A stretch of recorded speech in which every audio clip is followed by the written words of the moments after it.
Hello and welcome, everyone.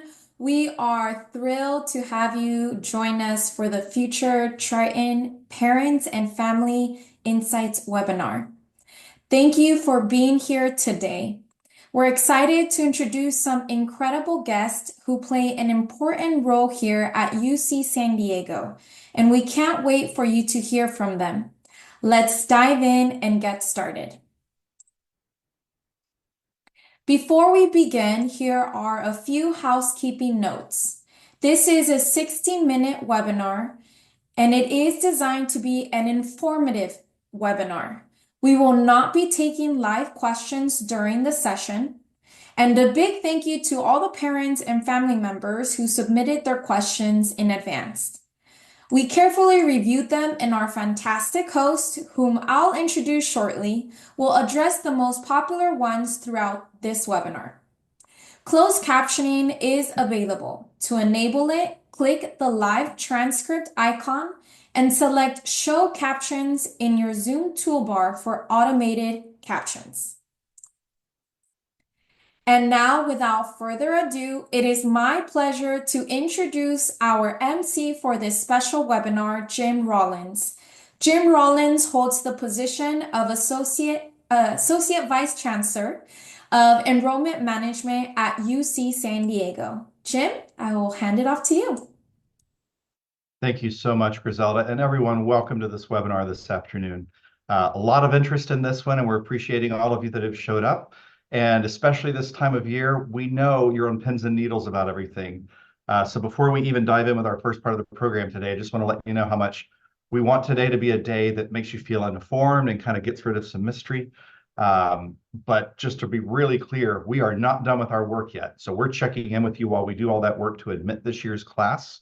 That your student is a part of that applicant pool. And one of the things we wanted to focus on at this moment is helping you understand what we hope your students will consider in finalizing their choices of one of our 8 colleges as part of their interest in UC San Diego. So our special guest today, and I'll let her introduce herself to us in just a second. Kate Antonovics is our provost of the 7th College and also a member of our faculty, one of my terrific colleagues I get to work with all the time here. And I'm going to ask her a few questions based on the things that you all submitted to us. And we hope it'll help you as we start our day today. And then I'll move on to some other admissions related things, really a little bit of everything after that. So Kate, welcome. We're so glad to have you with us. And again, before we dive in with questions, I'd love it if you just let everyone know a little bit about yourself. Yeah, thank you, Jim. And thank you so much for inviting me to be here to talk a little bit about the college system. I think the college system is absolutely amazing, and it's wonderful to have the opportunity to talk to prospective students and their families about this.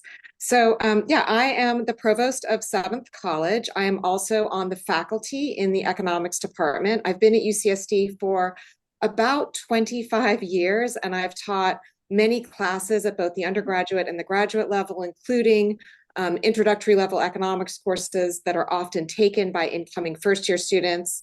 I also have had the great privilege of being appointed as the inaugural provost of 7th College, and I've helped launch the college and get it off the ground. And I work very closely with the provosts of the other colleges to really make sure we have a robust college system that supports students' educational experience here on campus. Oh, that's so great. Kate, I remember when I first met you, you didn't disclose this about yourself, so I hope you're okay if I do. But everyone, when I started at UC San Diego a few years ago and I got around to meet all the provosts for the first time, I remembered many wonderful things about Kate's commitment to students and her engagement in the campus when I met her. But I also remembered she had a surfboard stand in her corner of her office. Do you still have that there, Kate? There it is. So that's one of the first things I remember knowing about you, besides all the other important stuff. So anyway, I just think that's great. We should probably dive into these questions. We've got some good ones. So Kate, we'll launch into this first one with you. How does the UC San Diego college system differentiate the student experience compared to other universities, and particularly in terms of living groups and community building? Yeah, so I mean, as I'm sure many people know, UC San Diego is one of the few universities that operates under a college system that divides students or divides the student body into smaller living and learning communities or colleges.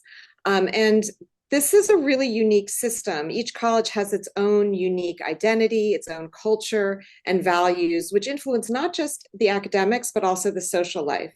For example, each college has its own traditions, social events, and activities. And this can include anything from a social mixer to an academic seminar. And one of the things I also want to emphasize is that virtually all college-sponsored events are open to students from the other colleges. So as a provost, I work closely with the other college provosts, not only to foster a strong community within 7th College, but across campus as a whole. And I think, people can really have multiple identities. They can be a member of a college and they can still be a Triton. And that's really important. And I think part of what the college system tries to do is encourage those multiple identities and really give students a sense of home within the larger community. I will also add that students typically live in their college in their first 2 years. If they're incoming first-year students, there are more options available to transfer students, but that's one feature of the university. One of the things that I think is really nice about the college system is that it really allows students to find a more personalized set of resources, whether academic advising, mental health services, or peer tutoring. A lot of that is offered through the college so that students can access that within their smaller community instead of through a larger centralized campus system. Very interesting. The next question we'll ask you, and by the way, Kate, you hadn't mentioned this, but I think it's worth them knowing because I'm still catching up to this technology. We had a good 60 or 70 of you who are registered for today submit questions that were really directed towards the provost, and she used ChatGPT to kind of distill it down. And so we're trying to talk about some of the things we got the most questions about, and this has just been great to see. So here is our next question related to that. So how does choosing a specific college at UC San Diego impact a student's academic experience? And by chance, are some colleges a better match with some majors? Yeah, so this is a great question. So each college has its own set of general education requirements. That's just a set of courses. Typically, there's a breadth requirement that sort of requires students to take a broad range of courses, and then each college also offers anywhere from 2 to 5 college-specific courses, some of which have a writing-intensive component. And all of these courses together are designed to enrich students' educational experience and help them contextualize their major coursework so that, if you're a biology major, an economics major, or whatever your major might be, you are thinking about your major field of study within a broader context. The GEs, as I said, are very comparable across the colleges. There's a little bit more emphasis at 6th, 7th, and 8th on project-based learning, but again, all of the colleges have a similar set of general education requirements, but they just differ a little bit in their flavor. And I will also add that students from any college can take any course in any department and choose any major. It is a myth perpetuated on Reddit that some colleges are designed for some majors. This is totally untrue. In fact, each college provides tailored academic advising to help align students' individual interests with their college's GE requirements. And there's essentially no difference across the colleges in time to degree across the different majors. So really students can when students are picking their colleges, they are picking their college or trying to rank them, they really shouldn't necessarily be thinking about their major. What I would encourage them to think about is whether or not the college's theme aligns with their specific, with their interests overall, and how do they want to contextualize their general education experience. And if we have time, I can give a little bit of an overview of kind of the focus at each of the colleges. But I know admissions, Jim, I know your group has a fantastic webpage that students can go to learn a little bit more about the differences across the different colleges. Yeah, at least a very brief synopsis of that I know would be really helpful for people, but thanks for noting that we do try to do that. And Griselda even put that in our chat string where you all can see those links. So that is the website where we put that information that we often send out to your students along the way. And then also we've offered 7th College as an example for you to see what some of the specific degree requirements would do. But absolutely, Kate, let's go ahead and give them again. I know you'll do great at this, better than I could. Just talking at least a kind of a little pithy idea of what each of the 8 colleges is about. Sure. Happy to do that. And I will add that prior to becoming the provost of 7th College, I was the interim provost at Revelle College for a year. while their provost was on leave. And I myself am affiliated with Muir College. Each faculty member is affiliated with a different college, and I work very closely with all the college provosts. So I have a lot of familiarity with what's going on at all of the different colleges. So Revell, I would say, is really focused on building a strong educational foundation across the sciences, arts, and humanities. And their goal is really to inspire multidisciplinary scholars so that if you graduate from Revell, you really can do anything. That's what they would like. John Muir College is really more focused on individual freedom, exploration, and finding your own path in life. So it's really kind of this, their motto is celebrating the independent spirit, and that's a big part of what they're all about. Thurgood Marshall College is more focused on understanding the complex histories of social struggles and the roles that they play in shaping the future. So there's a lot of emphasis within Marshall College on social justice. Eleanor Roosevelt College is really focused on developing world citizens through scholarship, leadership, and service. They're really, their theme is very much aligned with their namesake, Eleanor Roosevelt. Warren College, named after Chief Justice Earl Warren, is really focused on cultivating ethically responsible citizen scholars by exploring the relationship between ethics, society, and the law. Sixth College, which is about 20 years old now, or 25 years old, is focused on fostering curiosity into how art and technology shape and propel cultures. And then Seventh College, my personal favorite, of course, focuses on building the skills and mindsets needed to tackle the challenges of our changing planet. And there's a lot of focus on that. And then Eighth College is really focused on community engagement as a way of addressing some of the most challenging issues of our time. So, I think all of those themes are really exciting, and all of them provide an exciting lens through which to think about your major field of study. And so when students are picking colleges, it would be really fun to look over the different themes of the different colleges and just think about how you as a student would want to contextualize your major field of study and how do you want to enrich your college experience. And so I think those are some of the main sort of academic themes of the colleges. Oh, that's great. I hope we recorded that. I love the way you laid out all of that. That's just so neat.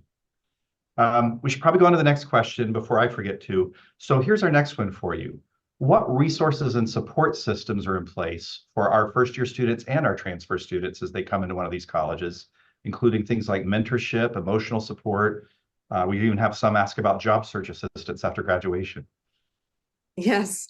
All right. We haven't even gone to college and we're still thinking about what happens next. Right. So first let me just say that every college has a college-specific orientation, both for first years and for transfer students. And the transfer student orientation program and the first-year orientation program are not the same because we recognize that transfer students and students who enter as first years are very different groups. And again, each college has its own version of this because really that community building, we want it to start from day one. And so right from the start, students are brought into their college, they're oriented to their college and to the campus as a whole. And that, as I said, that community building really starts from day one. Each college also has its own Dean of Student Affairs, who is sort of really focused on what happens with students' lives outside of the classroom and the entire co-curricular experience. Each college also has a student care and accountability specialist who really supports students when they're going through difficulties, either personal or otherwise. There's also a coordinator of student activities who plans events for students and fun things for them to do to kind of relieve stress and make sure they're taking care of themselves. And each college has its own residential life staff, including RAs who work within the college living and learning community to support students.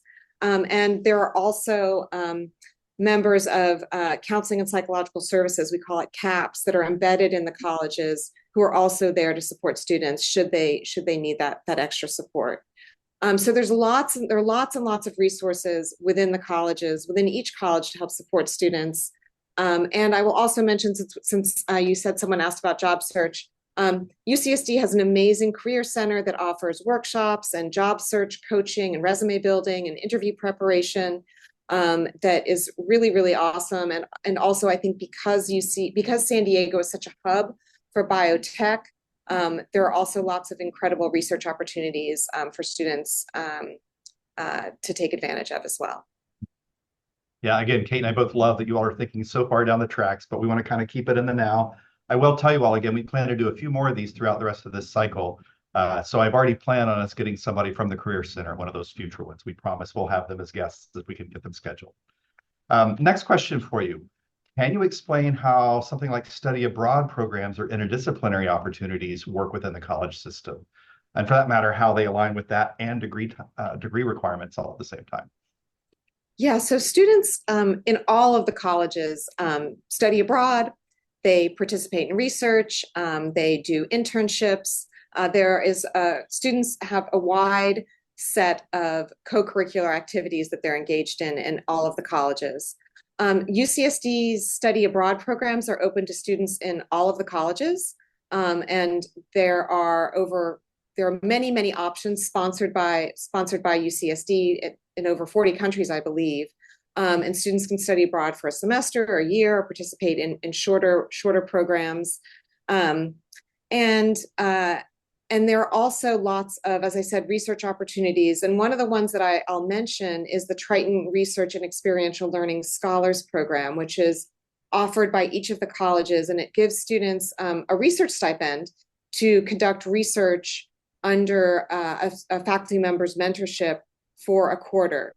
And so this is a way of just helping encourage students to get involved in research, to help support their work, and to make sure that they have the opportunity to engage in these things. And so the college's GE requirements are flexible enough no matter which college you're in, they're flexible enough to accommodate these sorts of opportunities. So I don't think, I think as a student thinking about applying and thinking about which college you want to get into, just know that you can really take advantage of all of these opportunities, no matter which college you are in.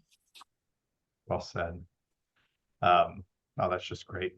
All right, we've got time for one more question I'm going to throw at you, Kate. So, and again, I should even connect this because, again, we think many of you know this, but maybe you don't. When your student applied, we made them rank order among all the 8 colleges when they applied. And that's very unusual, especially if your students thought that the colleges only had to do with housing, which you're hearing it's certainly a lot more than that.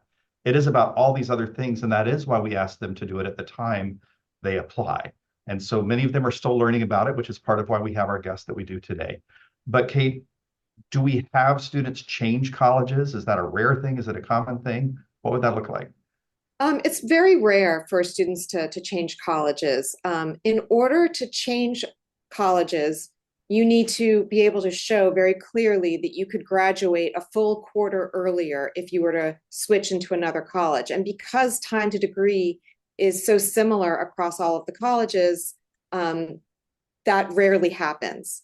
That said, students also often don't want to switch colleges, even those who are not assigned to their first choice college. And I think this speaks to the strength of the college system. Students really end up loving wherever they are because they end up building a strong sense of community there.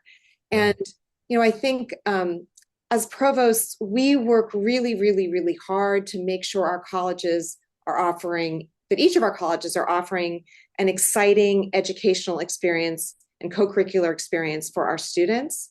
But the reality is that what makes UC San Diego so strong is not the specific colleges, but just the fact that we have a college system that creates this extra layer of support for students. So as someone who's applying, I do think you should look into the colleges, and I do think it matters to try and learn more about them and figure out where you might fit in the best. But there's also a part of me that wants to tell you not to worry too much about it, because you're going to end up loving wherever you are. I think it's one of the strengths of UC San Diego that we organize undergraduate education in this way. And I can tell you that all of the college provosts are amazing. and that all the students are happy in the colleges that they're assigned to. So I think it's a really exciting system, and I'm really happy I've had the chance to talk a little bit about it. And Jim, I'm happy to. I don't know. You said that was the last question. I'm happy to take other questions if you've got any in mind. Yeah, we probably should move on to some of the many other questions we've gotten, but let's at least do this. Is there any last thing that you'd really like to get in as that last word about things that you haven't said yet to us today? Any last parting thoughts to share? I don't think so, other than I want to wish everyone the best of luck in the application process. I know this is an exciting and stressful time. We are very excited to welcome students here this coming fall, regardless of whether you're a transfer student or an incoming first-year student. It's just a fantastic community, and we are looking forward to welcoming as many of you as we possibly can in just a few months. That's so great. Kate, I know you made some adjustments to your schedule to even be able to join us today, so thank you again. I agree with you that all the provosts are lovely, and I can't wait to see you all in a few weeks for our next meeting. Thank you so much, Jim. And as I said, best of luck to everyone. Great. Bye-bye. All right. Griselda mentioned we got a lot of wonderful questions from many of you when you registered for this event. We can't possibly go through them all one by one. I hope you understand that. And that's also, just to let you know, this is why we've just felt it was more practical to not even turn on the Q&A section for these webinars, because they're so wonderfully attended, but we would just embarrass ourselves claiming to you that we could try to handle live questions on the fly. But Griselda will share a slide here to give you all an idea of some of the directions I'm going to go for the rest of our afternoon today. And again, we've tried to take all those things that we've asked you all and distill them down a little bit. So just to give you a sense of this, some of the questions we're getting from you all is just simply about how we're going to work through reaching these decisions. What matters? What kind of things go on? How financial aid and scholarships fits into all the things you're thinking about right now. Some of you asked questions that inspired me to put up a category of what to do, and I'm going to look into the camera when I say this, what not to do the next couple of months. I think both of those pieces of advice are good to offer. And then we'll tell you a little bit about what to do after you receive whatever decision your student's going to receive from us. We'll talk a little bit about housing, but just as a reminder, that was our guest on our last webinar, if some of you all came to that.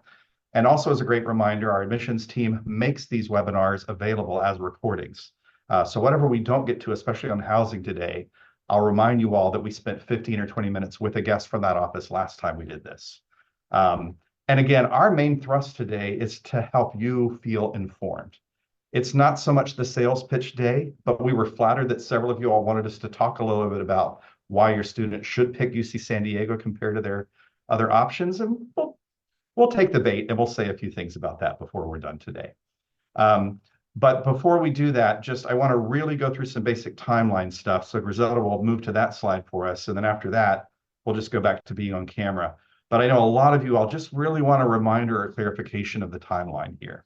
So for one thing, where we are right now, and this is one of the reasons we had the provost on just now, by the end of this month, your students have the opportunity to go into what we call their applicant portal, which they should have a login for from us.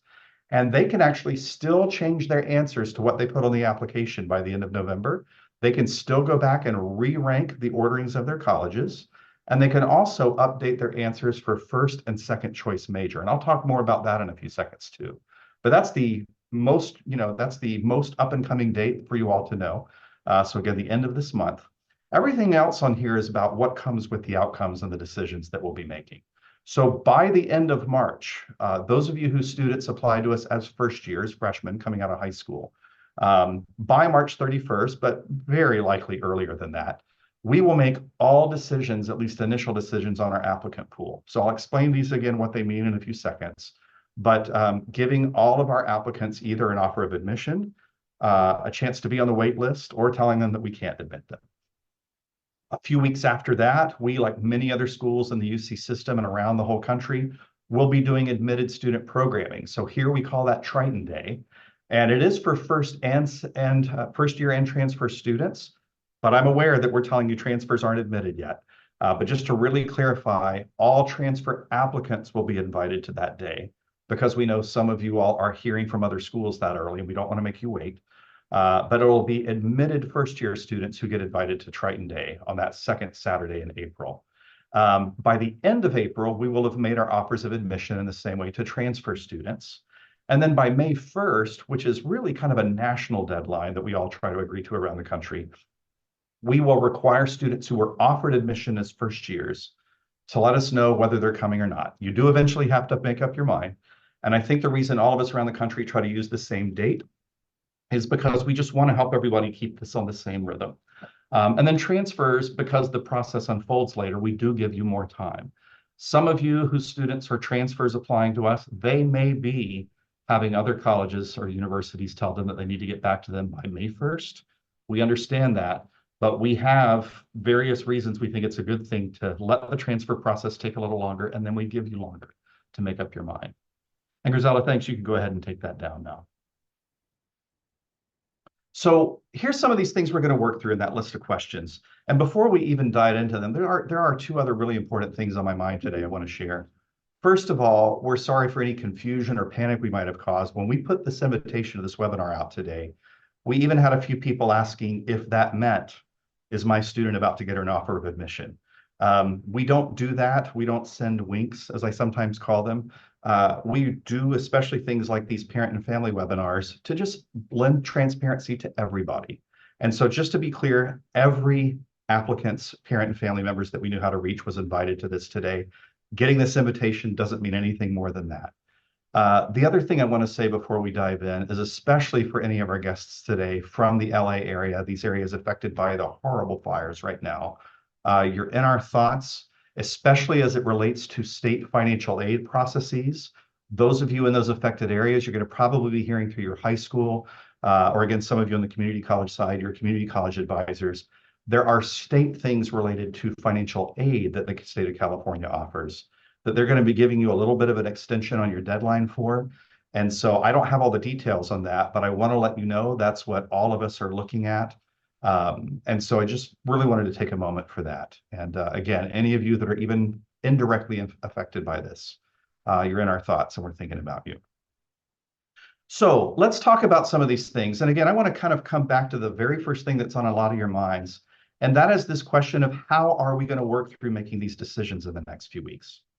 So on that front, some of you have seen this before, and maybe we'll put this in the chat if Griselda can do that. I forgot to ask her to do this, but some of you may have seen many times what we call the 13 factors. And there is a list of the kinds of things that at the system level, the University of California, all of our campuses use as kind of the way to frame what we're going to look at when we decide who to offer admission. And these things are just listed in some order because they had to be. It's absolutely not a priority order of any kind. But what it does is it gives you an idea that we're not just looking at one or two simple things. Sometimes people might wonder there's a certain GPA that we're going to cut off or a certain number of things that we just count up and decide who to admit. I got to tell you, your student, I'll bet they've done great. A lot of our applicants to the University of California campuses, ours included, have done wonderfully. And so we feel like we not only can, but should look at all these other details, and we need to pick from among many qualified students. And the vast majority of the students applying here, we know would do wonderfully if they came. And even though we can't say yes to everyone, there's also going to be this part at the end I'll remind you about later today, where you get to say no to us, even if we say yes to you. And that's the ultimate power you all get at the end of this process. But when you look at that list of 13 factors, we will often hear us and many other universities around the country talking about this phrase, shaping a class. In some ways, that sounds kind of corny or whatever else.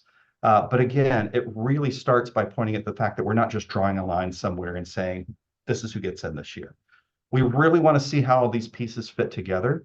I'm a musician by background, by the way, so I find it helpful, you may not, to talk about this as imagining we're creating an orchestra. We're not trying to bring in a whole bunch of people who all play the violin, but we are going to bring in more violin players than the kettle drum player. That was my instrument, by the way. I was a timpanist. We're looking at different sizes of different things. Different people bring different strengths. And ultimately, we need to think about all these things that are going on in our campus. An example of some of the factors that do play in the decisions we're going to start to make over the next few weeks, besides just looking at how you've done in your courses, which is, of course, a big part of it for your students. We will very much look at things differently based on residency. We are a state institution, I think everyone's aware, but just to really drive that home, Our first and most specified duty as an institution is to offer admissions to students from the state of California in a way that reflects the way the state funds us, that they expect us to prioritize our space.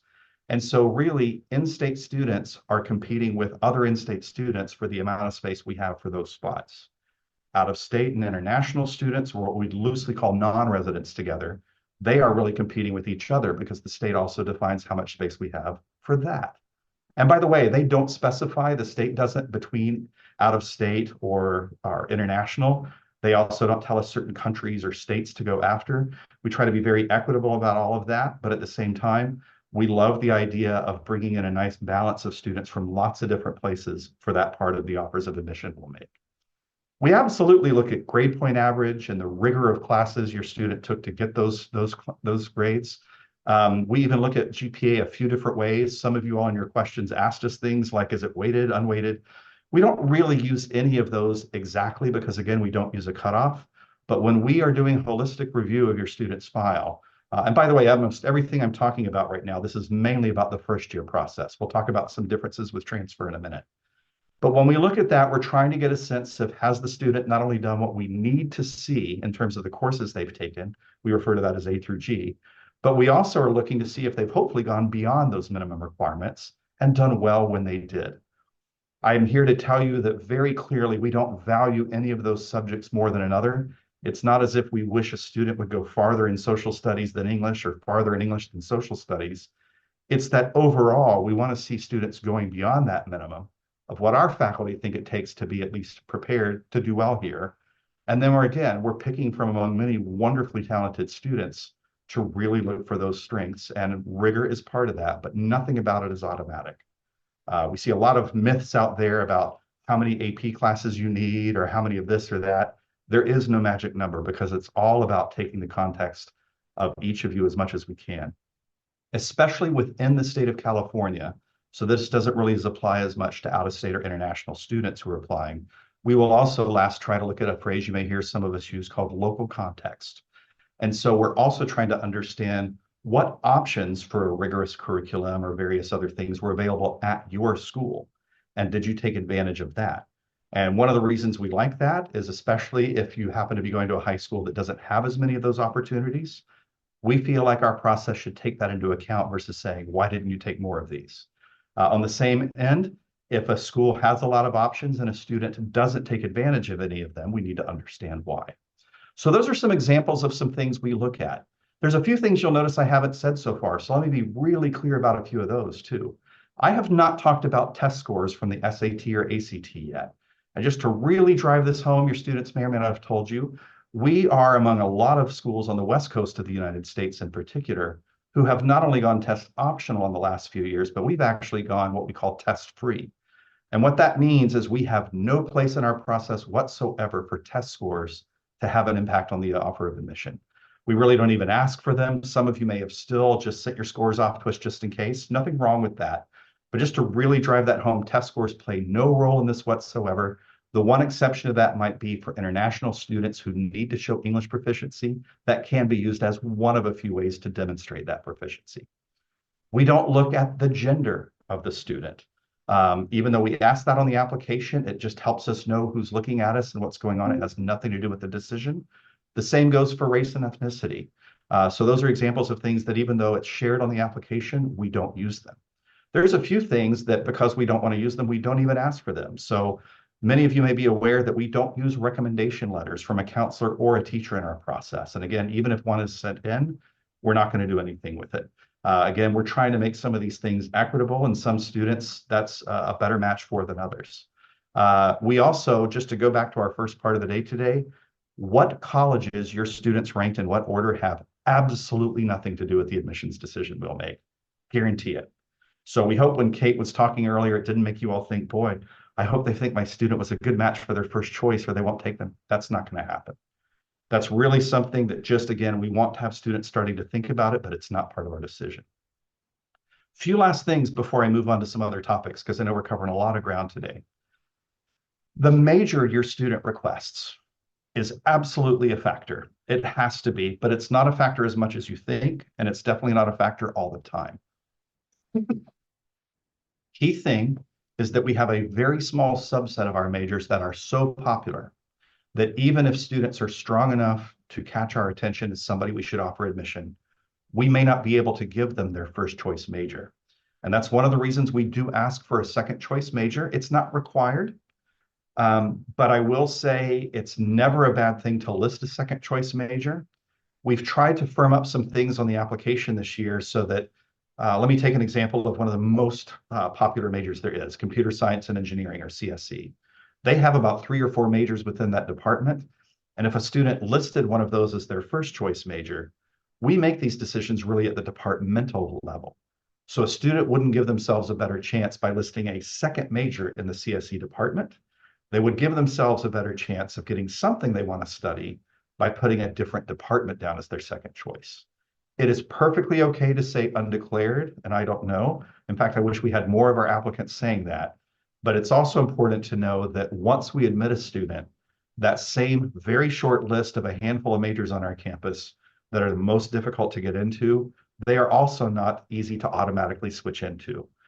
So to give the classic example that we hear a lot of variations on this around the system of the UC campuses, if they pick a major that they think nobody wants to get in and then they'll switch to the major they really want, that doesn't really work. And we'll be as transparent about that with you as we can. And we're always happy to have those conversations when time allows. And again, I want to emphasize undeclared is fine unless you're a transfer applicant. And this is one of the main differences I want to talk about with transfers before we go on to our next topics today. With transfers, we don't look at all the exact same things I just talked about with first-year students, partly because students are in a different place, literally and just symbolically. When you get into college, we are very much having to prioritize for purposes of how we in the state of California work together, much more than with first-year students. We are very laser focused on students coming to us from California community colleges. That is our top priority. And for many of our majors, especially those in the STEM disciplines, science, engineering, math, all those kinds of things, we will have a factor of admissions called major prep or major preparation. And it is absolutely important that a transfer student applying to us meets the major prep requirements for the major they are listing. And that should include the second choice major. We do not do some of the programs that a few of the smaller UC campuses do called TAG or ADT. We don't do those at this campus. And we don't look at some of the same things again we do with first year students, but we're going to really look not only at major prep, but a list of general courses that some people sometimes call the 7-course pattern, things very particularly in math and English that we have an obligation, and this is part of what we're trying to do, to make sure that transfer students that come here are at least generally able to get out in another 2 years. And so we want to make sure that's as much a commitment we're making to somebody we take in as a transfer student, as much as, honestly, the practical reason is when we get those students done in 2 years, that helps that much more to make room for the next round of transfer students. And that's very important to us as well. Some of you even asked us, what happens if my student is not from a California community college? I want to be very transparent today. Their chances of admission are probably lower, but they are definitely not impossible. And also, I'll really emphasize that this is about where the student goes to school. And so if they are going to a university or a college in another state or country, it might be very difficult for them to find exactly the classes we need for major prep. And so again, you can change rankings of colleges and majors for the rest of this month. And that's a piece of information we think you might encourage your student to think about as they decide whether they want to do any last touch-ups to this. Okay, let's move on to some other things because I know it's already 20 till, but that was the big topic we wanted to spend some time on. So let's talk a little bit about financial aid next. For one, I talked about this a little bit related to the fires in LA, but even though they're going to extend some deadlines for students in those affected areas into the end of March, maybe even mid-April, I want to emphasize that we'd love for all of you, when possible, which should be possible for most of you, to fill out a FAFSA, or for certain students in California, something slightly different called the CADA, the C-A-D-A-A. I really encourage you all to make sure that your student, and you've got some things to do on this as well, get those in by the end of February, March 1st or so. And one of the reasons for that is certainly rooting for everybody to get that offer of admission. We ideally want to make sure that at the time we make an offer of admission, and for first-year students especially, again, that's going to be sometime in later March, we want to make sure that whenever possible, we give an offer of admission and what's called a preliminary aid package or financial aid offer. And we love for families to have that information all at once because, of course, you can't make a decision without knowing that part. So especially those of you for whom you figure the financial aid is going to be a big part of your decision, if you can get that aid application into us or to the agency who then sends your results to us, it's so helpful to get it in by the end of February. Again, if you take a little longer than that, it's not like we suddenly won't give you aid if you don't turn it until March 4th or something like that. But again, it helps us help you get the information at the right time.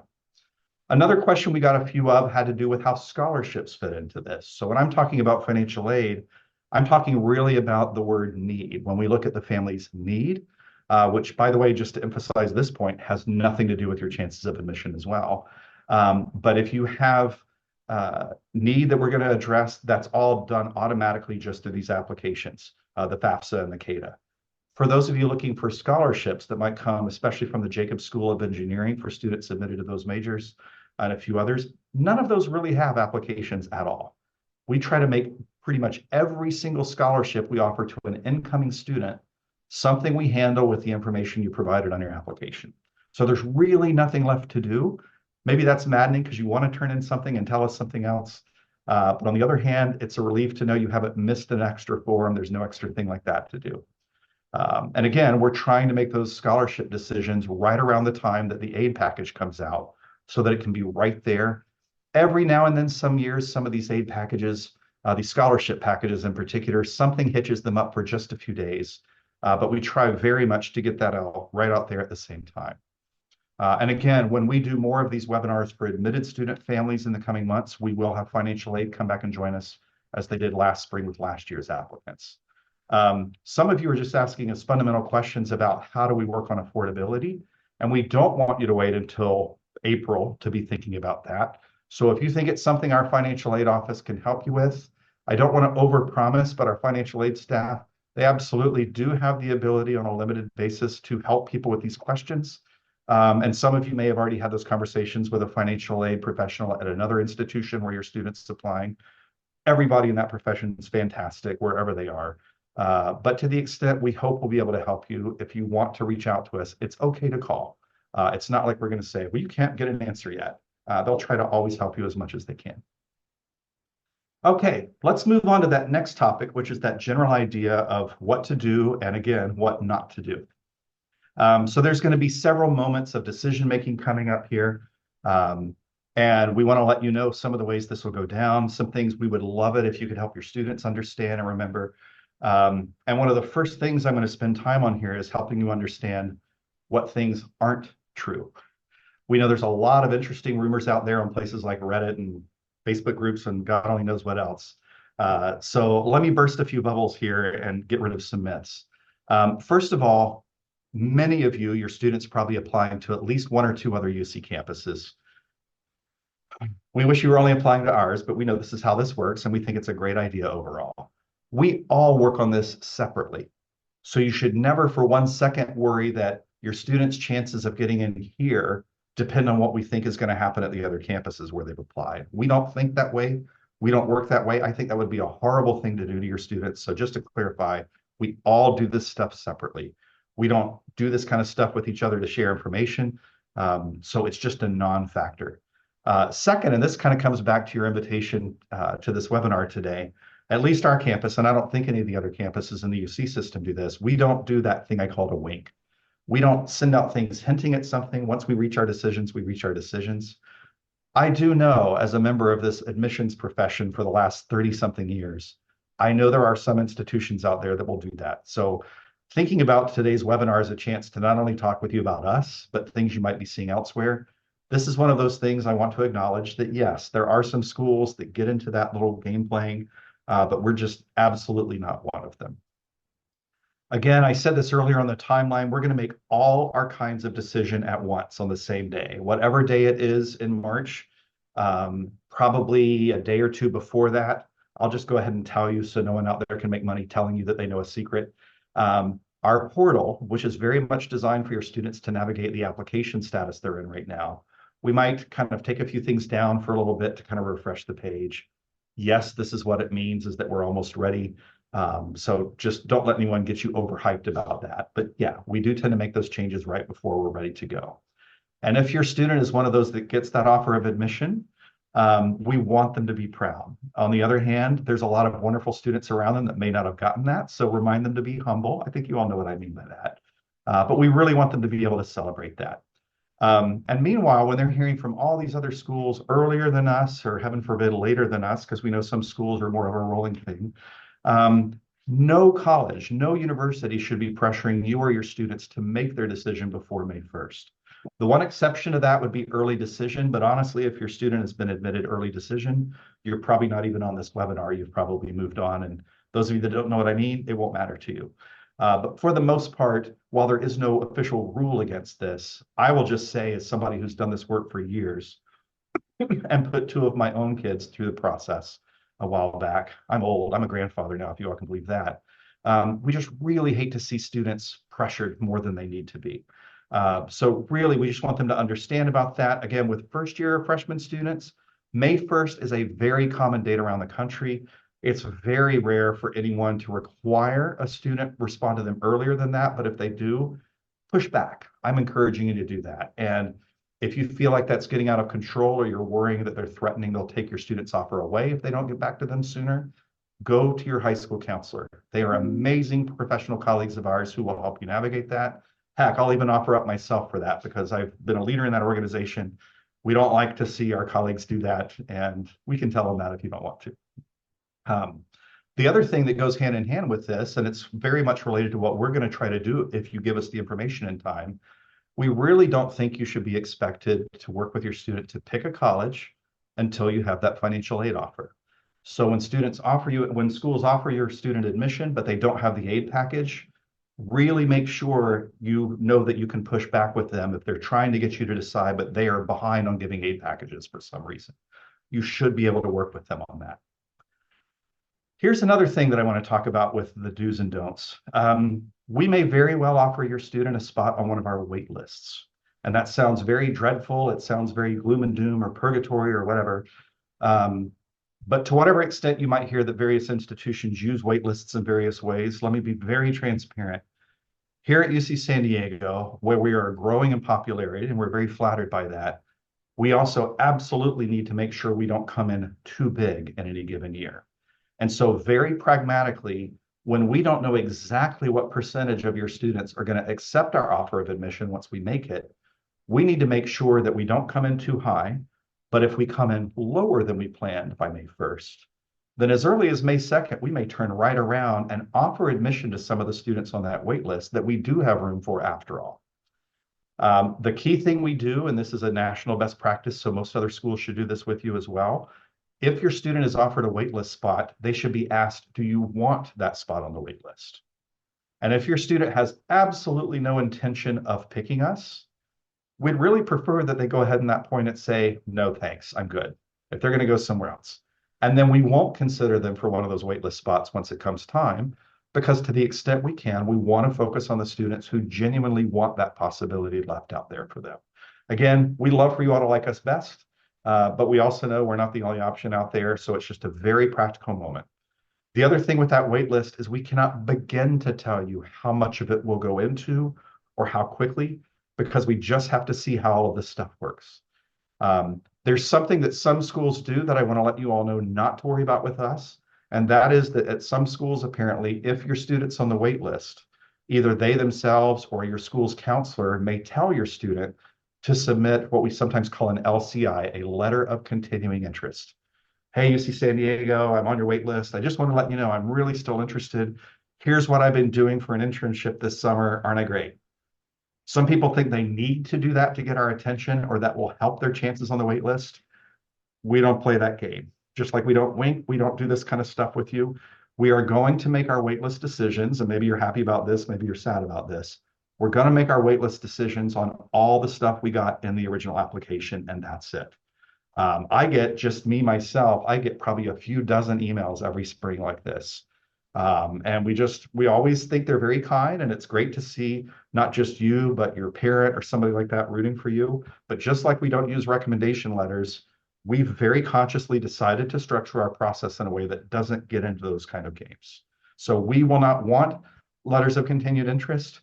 Even if you were to send me one, I'm not even going to send it to the admissions office, just to give you an example about that. Another thing related to this, whether it's right now while you're wondering what will happen or after you've gotten a decision of not admitted or waitlisted, we do not use mid-year grades. So it's not something where we want you or we'll invite you to send what your grades were at the end of fall term, whether it just finished or it's about to finish. And again, I know that can be disappointing for some, but I just want to be transparent. We're making the decision off of what, with a first-year student, for example, they've done in 9th, 10th, and 11th grade, and that's it. Transfer students, we're making that decision on the grades you turn into us at the time you applied. We do actually take, I think, January grades from transfer students. And that's something you could talk with our admissions office about more if you want. But again, mainly while you're on a wait list, we're not going to use spring term grades to go back and revisit the decision. Let's see, what else? Also, just to be very candid about this, all of the UCs, ourselves included, don't tend to reverse many of these decisions based on an appeal. Can your student appeal? Absolutely. It is their right. And I will just tell you all, if that happens, we really need to hear from the student, not from you, especially if they don't offer us any new information. The outcome is very unlikely to change. But again, we're very much looking at what has already happened. But if they do want to appeal, again, they can do that, but we don't make many appeal decisions. Okay, here's a few last things about follow through and all that kind of thing. For one, again, your students should check their portal and their email. That's really huge. I'm going to go backwards for one bullet point here, and then I'm going to keep going forward. We're talking so much now about what's going to happen after our decision over these next few months. But to come back to what our first topic was today, through the end of this month, your student can update their rank order of all their colleges in our applicant portal, or they can update their first and or their second choice major, and it's not going to reflect badly on them at all. We want students to keep thinking about this, and I love that we can give them extra time. This is probably one of the, unfortunately, best kept secrets about our process that we're always trying to let high school counselors know, community college advisors. So just really know that can do that. I would encourage you, by the way, to ask your student to tell you about an email we sent out to them just on this Friday. We're doing this new this year. The vast majority of our students, when they're offered admission, get one of their top 3 choices, but not always. That's why we ask them to rank the others. And this year, we've started a process of reminding your students which 3 colleges they ranked as their top 3, and then telling them a little of it, kind of like our provost guest did today. When Kate talked with you all about some of those things, we're telling them about the gen ed requirements for their top 3 and giving them a link to that. We're telling them some of the things about traditions and culture in that college. So we hope that'll help. And again, it's a great thing if these students consider changing their minds. We just want them to know that they've only got through the end of this month to do it. Students coming to us out of high school, the first year or freshman applicants, we're going to look at your application. If you're offered admission and accept our offer, then when it comes time for the summer, we're going to absolutely hold those students to what they said they were taking and the grades they got at them. It is so important that they've accurately reflected that on what we call this self-reported application. And it's only in the summer that we will finally get an official transcript, and we're required by state policy to look at that transcript and make sure it matches exactly what they said they were doing. If there's a discrepancy, we have to handle that. Doesn't happen often, but worst case scenario, sometimes we do have to withdraw an offer of admission if there's a big disconnect there. Like they told us they got all A's and they got all B's, all C's, that could be a problem. The other thing that's more simple, and this happens more often, is we totally understand that students sometimes change what they're doing mid-year, and it's not always a problem. But not even waiting until an admissions decision, but right now, if your student was taking something, or at least filling out on their application that they were going to take something this year, either part of the year or all the year, and they're not taking it now, it would be very good for them to let us know that now. But especially if they're offered admission and decide to come, we do have to eventually reconcile that at the end. Transfers, it's not all that different for them, but it looks a little different, but especially again, back to major prep, if a student who's applying for transfer admission suddenly isn't going to complete a class required for major prep, better to go ahead and tell that to us sooner rather than later so we can address whether it's an issue or not. And the same goes for their math and English required courses, the rest of that 7-course pattern. Okay. Just a couple more things because I know we're almost out of time. We're hoping this is helpful. And again, some of you are even watching this on a recording afterwards. One last thing about follow through, whether your student is coming to us or not, a really selfish ask I'd make is we put out a survey that we would love for as many admitted students to fill out as possible, whether they're coming to us or not. And we just basically, it's kind of like all these places you shop online or whatever. We want to ask them how we did.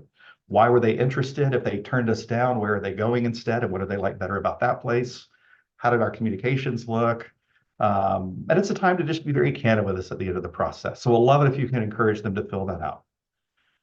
All right, last, we've got to wrap up some things here. Housing.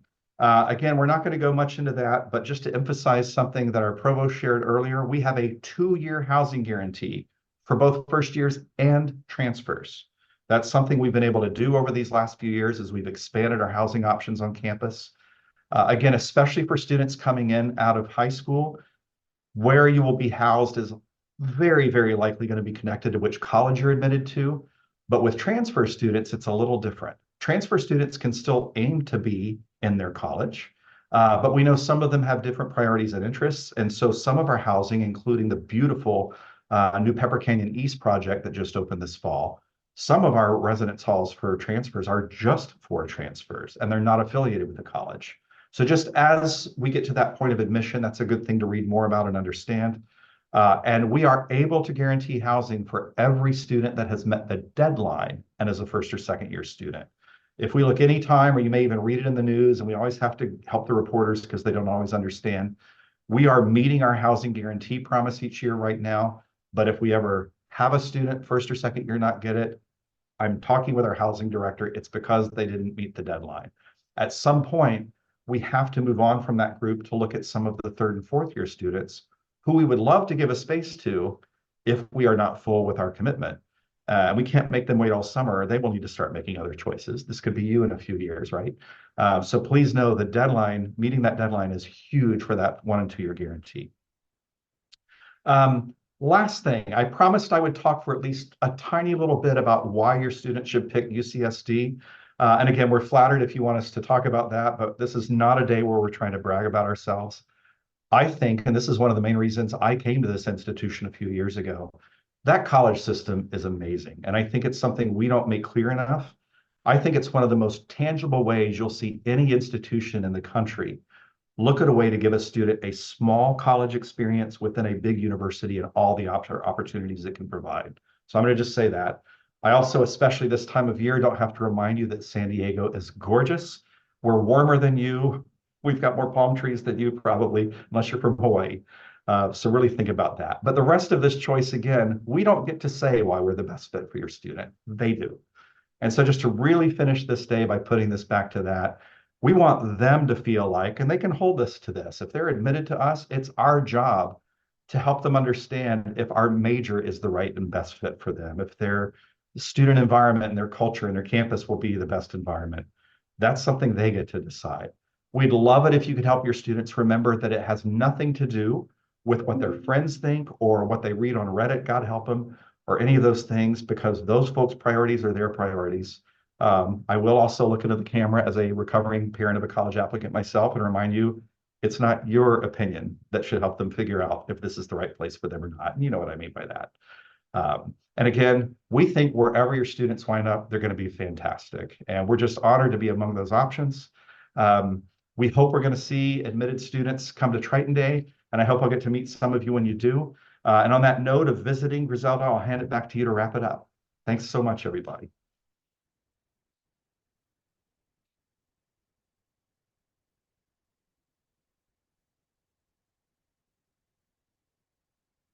I might have caught Griselda off guard. There we go. Sorry about that. Just had to get our screen up and running. Well, thank you so much, Jim. As Jim has mentioned a little bit about our campus, not only is it fantastic, but the best way to experience our campus is through our guided tours.